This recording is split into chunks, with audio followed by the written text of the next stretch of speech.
বিশ্ববাজারে চলতি বছর সামগ্রিকভাবে পণ্যমূল্য 7% কমবে। সেই সঙ্গে আগামী বছরও পণ্যমূল্য আরও 7% কমতে পারে। এতে দাম হবে 6 বছরের মধ্যে সবচেয়ে কম। বিশ্বব্যাংকের কমোডিটি মার্কেটস আউটলুক অক্টোবর 2025 শীর্ষক প্রতিবেদনে এমন পূর্বাভাস তুলে ধরা হয়েছে।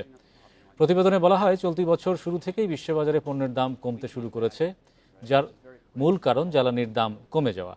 2025 সালে ব্রেন্ট ক্রুড তেলের গড় দাম হতে পারে ব্যারেল প্রতি $68, যা 2024 সালে ছিল $81। 2026 সালে দাম আরও কমে ব্যারেল প্রতি গড়ে $60 নামতে পারে বলে ধারণা করা হচ্ছে। এছাড়া বিশ্বব্যাংক গ্রুপের পূর্বাভাস অনুযায়ী খাদ্যশস্য, ভোজ্য তেল সহ কৃষি পণ্যের মূল্যসূচক 2025 সালে স্থিতিশীল আছে। 2026 সালে তা 2% এবং 2027 সালে আরও 1% কমতে পারে। এদিকে বিশ্ববাজারে দাম কমলেও বাংলাদেশে তার ইতিবাচক প্রভাব পড়ছে না বলে মনে করেন গবেষকরা। তাদের মতে 3 বছরে ডলারের বিপরীতে টাকার বড় অবমূল্যায়নের ফলেই আমদানিতে নেতিবাচক প্রভাব পড়েছে। এর ফলে মূল্যস্ফীতিও চড়া। গত অর্থবছর গড় মূল্যস্ফীতি ছিল 10.03%।